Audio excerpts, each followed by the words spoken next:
Yo, guys, welcome to this other powerful book review that I'm not going to do on the channel, but I have here behind the paywall. So this is called Unconscious Branding. This book I learned a lot from when I read it, and I think it's a really cool book.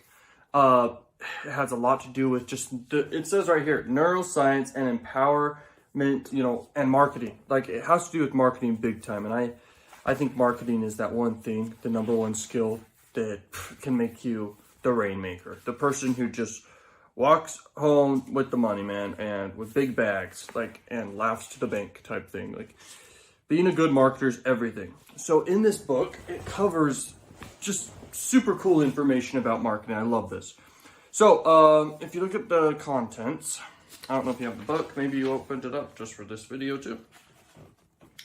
Okay, so there are two parts to the whole book. One is the science below our deeper behavior, okay? Then the next one is the 7 steps to behavioral change. So, deeper behavior section is the myth of marketing, and then humans are not consumers, and then the biology of behavior. And I love this section, biology of behavior, which means like life's behavior, like what is like life, okay? It's the study of life. That's what biology is. And when you know humans and how we think, you can market and sell anything you want as long as it is good stuff. Like, literally, and that's easy to do, is sell good stuff. So here we are. Let me take you to one section of the book, or a few that I really liked. But here are the 7 steps. Interrupt the pattern, create comfort, and lead the imagination, shift the feeling, satisfy the critical mind, and then change the associations, and then take action. Okay, so you need to pattern interrupt people with your advertisement and with marketing. You need to pattern interrupt people. You need to create comfort through, giving value, through familiarity, through constant repetition of getting in front of them. Next is lead the imagination on. So basically, through sparking, a bunch of, maybe it could be inspiring, maybe it could be motivational, maybe it could be sparking ideas in them. This lets imagination wander, and it basically connects that imagination they have in their brain to your product or your service or whatever you're marketing, okay? Then you shift the feeling. People buy emotionally every time. And we can go into each one of these chapters. I read this book a long time ago. We could speed read this book too, real quick, in the parts that were really important. Now, satisfy the critical mind. The critical mind is that neocortex, the part of the brain that's the biggest, but not the most automatic and most primal, okay? That logical brain is the neocortex, and it makes the logical decisions, like price and the offer and things like that, and what the product is. Then we got step 6, change the associations. What are they associating your product to? Okay, and most times it should be a status increase, something that can elevate their status, and just by associating your product to something like a Lamborghini, it elevates your brand and your product, okay, higher. And people want to buy that, okay? Does that make sense? Just by having a price anchor that's higher than the product elevates the status because they know it's worth more, okay? Take action. Overpriced stuff, by the way, also. Overpriced stuff crushes it. Next is take massive action. Keep doing this stuff. That's basically what that's about. Now, let's talk about the main one I really wanted to cover in here that I love. I've mentioned this in only a few videos ever. But this freaking book goes in depth on this. I flippin' love it. It's crazy stuff. Okay, the biology of behavior on page 57. We could go to humans, not consumers, and the myth of marketing, but we're going to go to 57.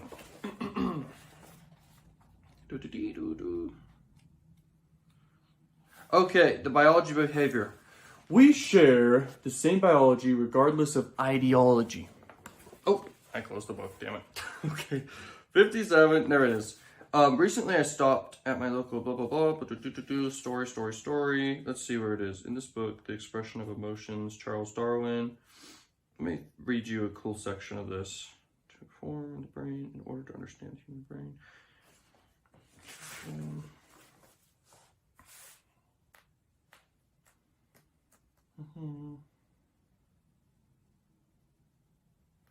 Okay, it talks about the reptilian or the physical brain. That's the limbic system, the part of the brain. But anyway, limbic system is the emotional part of the brain. I meant triune brain. So the triune brain theory, he goes on in here. This is the study of the brain. This is the 3-part brain. And when you use this in marketing, you win every time, man. I'm telling you, okay? Feeling drives behavior. The physical brain's marketing gold. The power of food. Reproduction cells. Leveraging primal triggers. Fight, flight, and fear, which is the reptilian brain. Seen without seeing. Mind embodied, not just embrained. Learning without knowing. And then feeling is believing, the autonomy of decision making. And that's literally the chapter that is gold, just right there, okay? 57 to the end of 88, okay? So let me tell you a little bit about this reptilian brain. Because in everything you sell, you're usually selling to the neocortex. People by default do that because their brain is very logical and that kind of takes over. But the thing that ultimately takes over and has a super response in your whole body is when that reptilian brain is taking over. And then there's the limbic system, which is like automatic, just you cannot help it. Like I'll talk more about each one of these. The reptilian brain or physical brain. The physical brain, which evolved first, is situated deep at the base of the skull, emerging from the spinal column. This part of the brain is the oldest and smallest remnant of our prehistoric past. It is often referred to as the reptilian brain because of its similarity to brains of reptiles, which preceded mammals by roughly 200 million years. The physical brain, using sensory input, helps to monitor and physically respond to the environment, ensuring self-preservation and mobilizing the body when fight or flight stress response is triggered. It literally is ensuring self-preservation. So if it sees a threat or if it sees a way to survive longer, it's going to pay attention and leverage that in your marketing, okay? It said, I'm missing just one of the words, so I'm gonna just read it. But fear, fight, and flight. Fear, fight, and flight. You didn't have to fight it. Fear, fight, and flight basically will grab the attention of the reptilian brain big time. Things that like invoke intense fear, okay, is crazy. And I've mentioned this before, kind of. I don't know if you've seen it, so I'm gonna say it. The retina is directly going to go through literally the reptilian brain first. It goes through the reptilian brain so it can instantly notice a threat as fast as possible and notice ways to survive longer, okay? It instantly can see that and make a decision like that, okay? So that's super important. Let's see right here. The physical brain is the domain of our natural instincts, our deepest ancestral memories that guide fundamental life functions, including many of our automatic behaviors. This habit and life-sustaining routines, okay, such as breathing, circulation, digestion, sleeping, waking, eating, sexual reproduction, foraging, and hoarding food, are resistant to change because they are essential for our survival and body maintenance. The physical brain is designed for taking action, guiding by the part of the brain we know as the cerebellum, which means the little brain. This appears as a separate structure at the bottom of the brain below the cerebellum hemispheres and is in charge of the coordination of bodily movement through sensory feedback and the modulation of emotion. Because it lacks rationality and intellect, the physical brain has no ability to learn from experience, often repeating the same automatic patterns over and over without change, and generating behaviors that are impulsive and rigid and obsessive and ritualistic, okay? So at the end of the day, guys, literally this thing it should be like the core of your marketing and sales, because it's such an impulsive behavior for people when the reptilian brain takes over. Sell something good and sell to the reptilian brain and you will crush it every time. It's emotion that sells it, okay? But it's mainly like fear and all this list that I have right here. Like, look, these habits of life-sustaining routines, okay? Things like literally surviving longer and avoiding threats. And the most simplest way I can put this is the cognitive bias of reward bias, and then the cognitive bias of loss aversion, and then the cognitive bias of, like pain avoidance, psychological denial type stuff. Like, people want to move towards pleasure and move away from pain. And that's how you sell to the reptilian brain. Okay? Next is the limbic system. Okay? The limbic system essentially is the emotional brain. And straight up, the emotional brain is like, it's not what you fully think. It's not fully emotional. It's more like status. It's more like social hierarchies. It's stuff like that, okay? So let me explain this. The next neurological stratum to evolve was what MacLean called the limbic system, or the emotional brain, okay? It was the next thing to literally evolve inside the brain, the next one. So there was the second. This emotional brain establishes bonds with people, tribes, groups, and brands, and controls our emotions, memories, social bonding, and attachment. Okay? It includes key brain structures such as the amygdala, okay, which is like the area that like remembers things, but like remembers fears and things to avoid type stuff. The hippocampus is also a type of memory thing too. And the hypothalamus, and regulates involuntary nervous system functions that lie below consciousness and act as a control system that regulates homeostasis, which like keeps your body temperature in check. The biological processes that maintain our life balance and sustainability, the regulation of body temperature and blood pressure. But like I said at the top there, okay, like it says, bonds with people, tribes, brands, groups, and all these things, okay? That's what this is. So what does that? A leader does that. Connection does that. Mainly a story. And if you read this book called Primal Branding, I refer to a bit, and we even talked about inside this program, I believe. Primal Branding's crazy, okay? It has steps to basically build a brand and connection with people. A creed. A creed is a common belief between everyone. Everyone associates to. And that's selling to the limbic brain. Now, the limbic brain also looks for scarce and demand resources. Same with the reptilian brain. They both do. So when you come across in your marketing that your thing literally has high reward and no pain involved and avoidance of pain, and survive longer, essentially, it's coming across briefly, if not fully. It depends on the niche. And then you're invoking fear of missing out, fear of pain that could happen, fear of not buying, okay, and the pain that'll make them feel. And then you want to sell with literally connection and a story and all these powerful things, okay?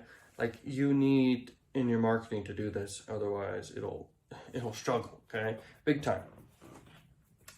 And let's move on to the neocortex, because that one right there sums it. You got to read this whole book, guys. This is a book you should read pretty much word for word, at least in the sections. You should read the beginning and the end. Sometimes in between they just have a story, but if you resonate with stories to remember better, the brain actually does. Okay, if it reads a story, it's going to remember what's being said even better.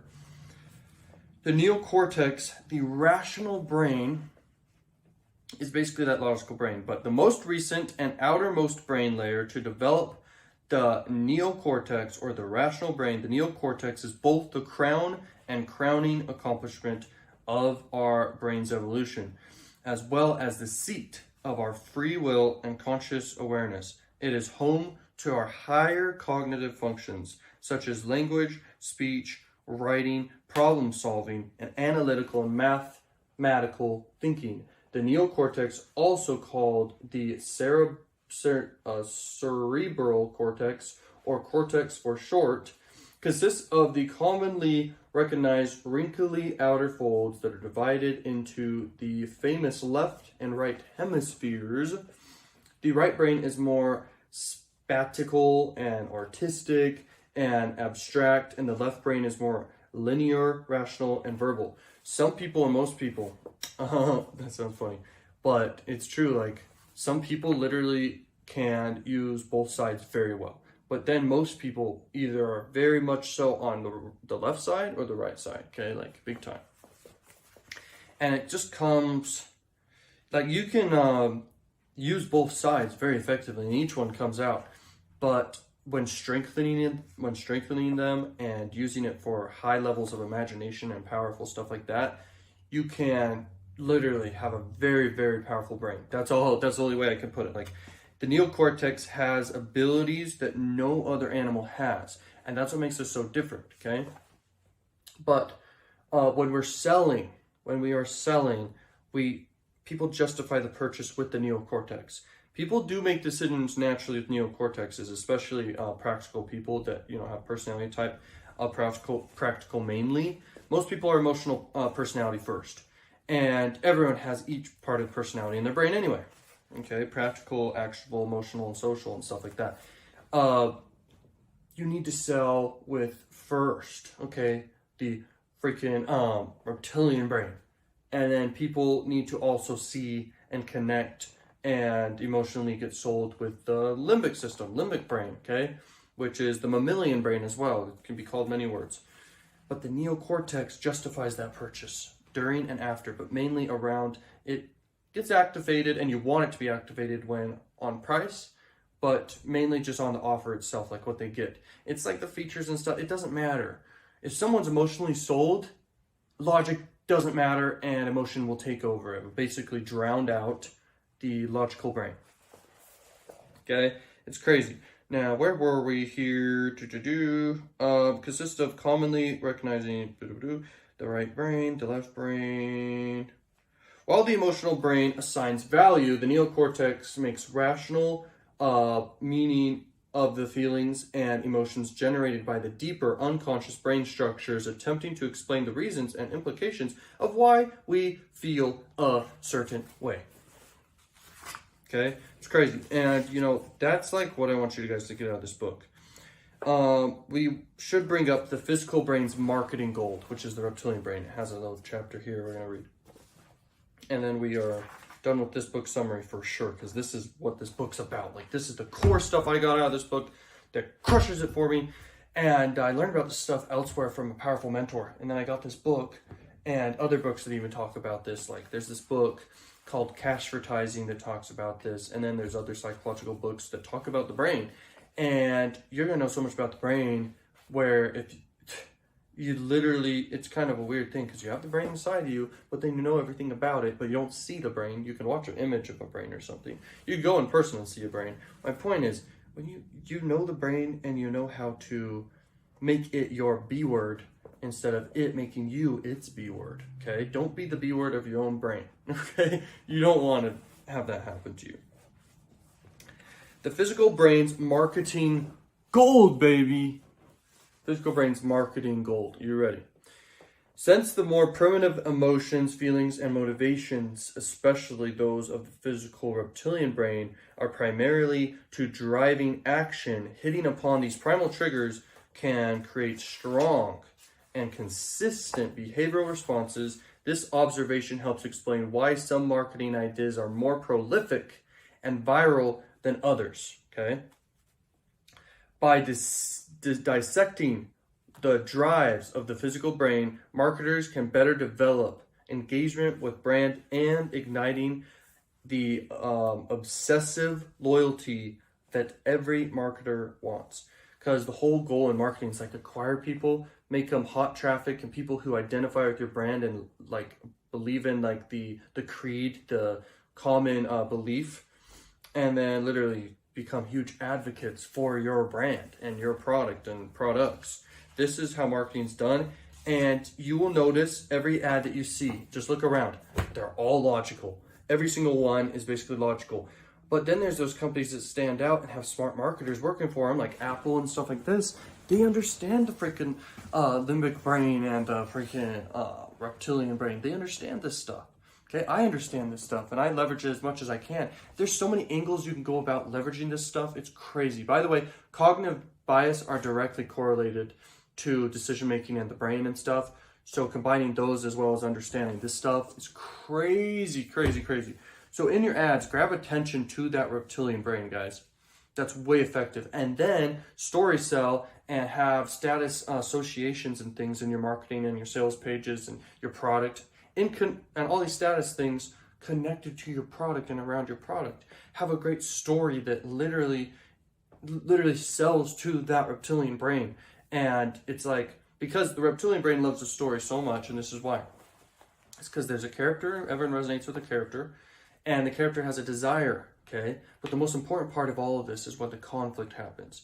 And the solution to that conflict is your product or service in the story when you sell something. Because, and also there's the character, the leader of the company's conflict and story. And that crushes it and sells to both those brains that are super like impulsive. So you will crush it if you do all these things and apply these things to your stuff. And to even crush it more is, yes, sell to the neocortex, obviously, by having an amazing offer that just demolishes the market, like creates buyer frenzies like crazy. But the only way people care is when they know the why, when they know why the heck they should care, basically, because there's a great story, because there's great associations around the product, okay, status and community, social proof, authority, a bunch of powerful cognitive biases. This is how you crush it, guys. And I love this book so much. It's made me a lot of money. And there you go. I'll leave you at that. Thanks so much for watching, and peace out.